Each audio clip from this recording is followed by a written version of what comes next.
Yo, what's going on, guys? It's your boy. Welcome back to another video. So Netflix has a new original movie out by David Fincher called The Killer, and I thought it was really good. Let's talk about it. Modern movie review. Okay, so right off the bat, I want to go ahead and say this. A lot of the reviews for this movie that I've been seeing, like across my feed and all over the internet or whatever, have been saying, oh my god, David Fincher is so back. And there's been a lot of people talking about how David Fincher is a great director and how this really brings him back to form. And I want to go ahead and say that before I get too far into this video. This is the first David Fincher film I've ever seen. I've never seen any other David Fincher films. I have a long list of movies that I need to watch, and I'm pretty sure I have a couple of his older movies on there. So, that being said, if I say anything and I make it seem like I don't know anything about this director, it's because I know nothing about this director. So I just wanted to go ahead and get that right off the bat. And then also, before I get too far into this video, I want to go ahead and say, spoiler warning, I'm going to be talking about this movie, and I don't know if this is a movie that can be ruined with spoilers, but just in case, if you haven't seen the movie, you might want to click off and come back and watch this later. That being said, let's dive right into it. So right off the bat, I want to go ahead and say this. Michael Fassbender is insanely good.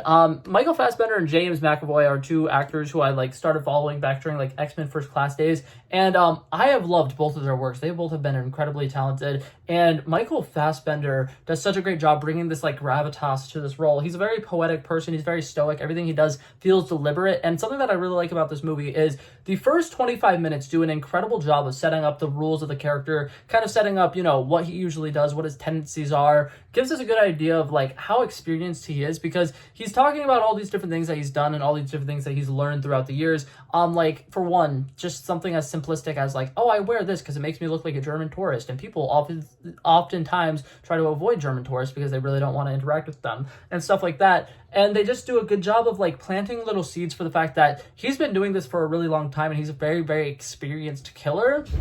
And I like it because the first 25 minutes are paced incredibly well. It's a very slow burn start to a movie, and I think that it works incredibly well because there's a lot of tension that's being built throughout the scene. There's a lot of intensity with the fact that all it is us following around Michael Fassbender. He's going around giving us a lot of information about different things, and he's just basically telling us showing us how smart of a character this character is. And it's also doing a great job of showing us patience. This guy is somebody who's a trained assassin, and he's somebody who is very dedicated to his craft, and he knows that it's not necessarily a job that everybody can do, but it's an important job that needs to be done. And something that I like is towards the beginning of the movie, he mentions how many people are born on a daily basis, how many people are killed on a daily basis, and stuff like that. And he talks about how the amount of people he's killing isn't really going to make a difference in the grand overall scheme of things.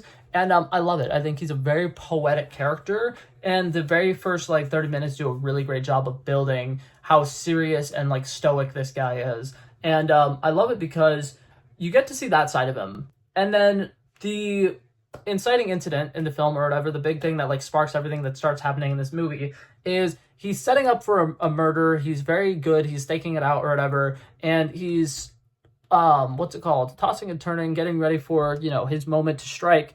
And the opportunity comes. There's something that's kind of in the way, and something that feels a little bit off. And something that I really like about this is he's playing music while he's killing people, and they do the Smiths. I think that the use of the Smiths in this is fantastic. It's such a great song selection, and I think that they use 3 or 4 Smith songs in this entire movie, and it's such a great use of more upbeat and happier music while stuff that is kind of going AWire is going AWire, and I really love it. I think that this movie does a really good job with diegetic music, because every single song that I believe happens in this movie is stuff that our killer is deliberately putting on and listening to, and every single song selection is pretty solid. So but yeah, with this opening sequence where he's going to kill somebody, he's lining up the shot, his watch goes off, shows his heart rate or whatever. He mentions that he needs to calm himself down because any little bit of change to his heart rate could really affect this entire shot, and he needs to make sure that it is absolutely perfect.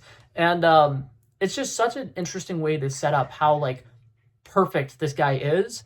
And then whenever he goes to line up the shot or whatever, there's a hooker with the person who he's trying to kill, and he misses. The hooker gets in the way, and he accidentally shoots the wrong person. And I love how that scene is really dragged out, because it's I want to say a solid 5 minutes from the point where he gets up out of bed to go to where he needs to be to look at his little lookout point and sets everything up, to the point where he misses. It's a good 5-minute take, and I'm pretty sure it's like a giant one shot, and it's all focused on Michael Fassbender pretty much the entire time. Hold up, that's wrong. It's not a one shot because it's him, and then it shows his point of view, which is like the people across the way. So it's not a one shot, but it's just that entire scene plays out so smoothly up until the point where he shoots the wrong person, and then all of a sudden everything is off the rails. He immediately stops his music, which I think is such a great like little note, because you're watching this, he messes up, you hear him say shit, and then immediately he takes his headphones out and the music's just done. And I think that it does such a great job of changing the pace, because originally we're like, oh crap, this guy's just gonna be killing somebody, that's really nice, and then he misses, and all of a sudden everything feels wrong. And it does such a great job of just completely changing the tone and the mood of the entire film. And immediately he gets out of there. That entire sequence is like heart racing, and I really love the way that they do that little escape sequence where he's on a motorcycle and there's sirens everywhere, and he's just going around and around and around, and he's throwing away things as he goes. And it's so satisfying. Like that entire sequence and the opening like 30 minutes of this film is beautiful, really, really well done. And now we get into some of the later parts of the film. He goes home, realizes somebody has tried killing his wife, and she's alive, thank God. But he now has to track down the people who tried to kill her, because he wants to make sure it doesn't happen again. And I love what they do in this, because now they kind of have established this as like chapters, which I think is such a great like visual thing to do, because this is based off of a novel, and it does a really good job of like helping people who have maybe read the book kind of like feel more like they're watching the adaptation of the book instead of just like a random movie.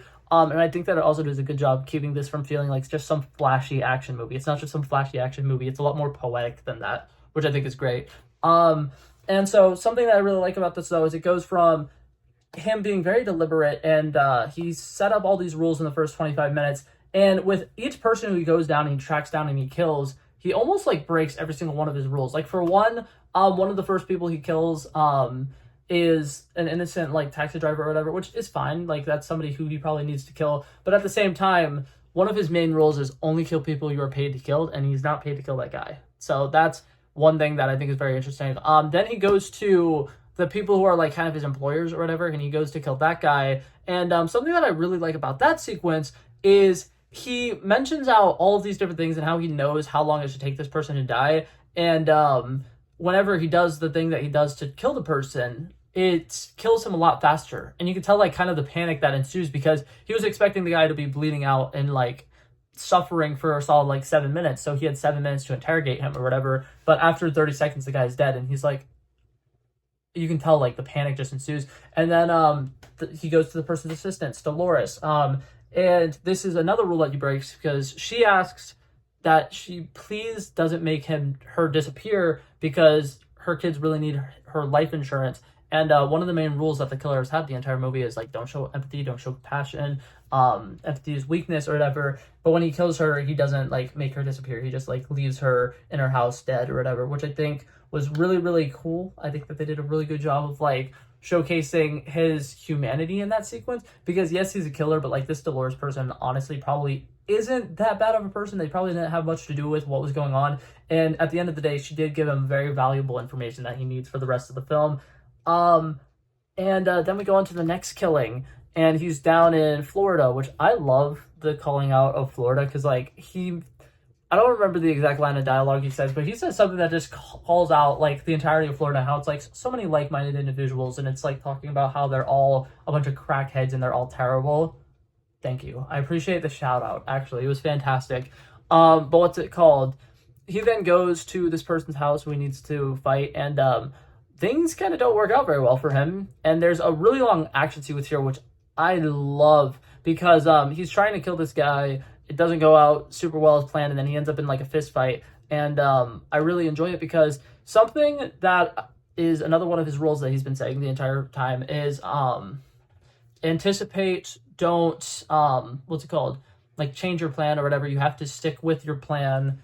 What's the word? Don't improvise. That's the word. Says don't improvise, and this entire like sequence, he's pretty much just improvising, because things are going off the rails. And I really love it, because the first 25 minutes, he's so attention to detail. He's so perfect. He's getting everything down to the exact mark that it needs to be. And now we get to this point where he's having like a fist fight with this guy who's way bigger than him, and it's a very, very interesting fight sequence, and that entire time it really feels like he could die. And I really want to say that like the stakes and the adrenaline that I felt in that sequence was just insanely, insanely cool. They're going around this entire house, they're throwing each other around like people's living rooms, kitchens, they're breaking a bunch of stuff. Like they break almost everything in that entire house during that fight sequence, and it's so much fun. And then eventually, obviously, the killer kills the person and then goes on to the next one. And then we get to see, I believe this is when Tilda Swilden, I'm just butchered the crap out of her name. I'm so sorry. But she is in this, and she is incredible. Something that I really like is she like kind of like they go out to dinner together. They're having a lot of conversations. They're having a lot more like deep interactions with each other. And I love her character in this because she's kind of like helping him see kind of some of his flaws or whatever. And she's really helping him like to open his eyes of the fact that like what he's currently doing and like going out and seeking vengeance is not great. And I really like the entire like dinner conversation that they have. I think that Tilda Swilden was only in this movie for a little bit, but she was very impactful, and I think that her performance in this was great. And then her death scene, pretty great. And I think that that's one of the only ones where he actually followed all of his rules again. I think that that's one of the only kills in the rest of the movie where he followed all of his rules. And now we get to the final one, the person who was originally the buyer who wanted him to kill the person. And what I love about this is now he's gotten through having all these conversations with all these different people. Now he's tracking down this person who is arguably one of the hardest people to get to. And he literally even mentions when he's first figuring out that this is a person he has to kill, that because of how rich he is, this is going to be a very high profile crime. And if he kills this guy, it's going to be a massive problem. And I like the fact that they kind of set up the fact that he's not going to kill the person unless he has to. And it creates like a different side of the character that's more like humane and stuff. And I really enjoyed that. And what I really like about it is he's doing all this work. He's putting in an insanely amount of work, which once again, it's just so satisfying how like he's a master at this craft, and it's so great. And then everything works out. He ends up going to the penthouse to kill the person, and he says something along the lines of like, I just need to look him in the eyes. If I see his eyes, I'll be able to know whether or not I need to kill him or not. And then he has the conversation with the guy, and this is just a very beautiful character study because this killer who's gone through everything, has killed an ungodly amount of people, has been on this journey that all led up to this point, and he's getting ready to kill the guy. He looks him in the eyes and realizes that he's been consumed by vengeance. This guy actually didn't do anything wrong, and he doesn't have any personal problems with this guy. And he kind of like drops everything that he's been working towards the entire film. And I think it was very beautifully well done. I think that Michael Fassbender's acting in this was insanely, insanely good. And I think the direction was fantastic. I love all the sound design because there are a lot of sequences in this movie that are like dead silent for probably about like 4 or 5 minutes or whatever. Like there's nobody talking, and it is so well done because it keeps you locked in the entire time, and it was great. But yeah, that being said, I really, really enjoyed this movie. I thought that it was pretty interesting. I really liked it. I definitely think I will be watching more David Fincher films in the future. But that being said, I'm gonna rate this movie, a solid like 87 out of 100. I definitely think there are a couple things here and there that could have made it a little bit better, but for the most part, there were some funny sequences in this film. There are a lot of great action sequences. I think that it does a really good job of making you feel like kind of like eerie in times. Like I think that it does a great job pulling your emotion strings and like really making you feel stuff while watching this movie. That being said, that was it for this video, guys. Thank you guys so much for coming by and checking it out. I love and appreciate you guys so much for watching. If you liked it, feel free to like and subscribe, and I will hopefully see you guys in the next one. Peace out. Bow, bow, bow. He wanted me to trouble first, I did this. He planned a day, and then we did this. Wanna be in love with the girls with the kisses. Don't give a damn, I'll rid this. I like this when I run the distance. I run the 5K, you go ballistics. I wanna live within the business. Buy more than what's on the clearances. You're getting big because I know you're a physicist. I wanna deny this shit, I'm unlimited.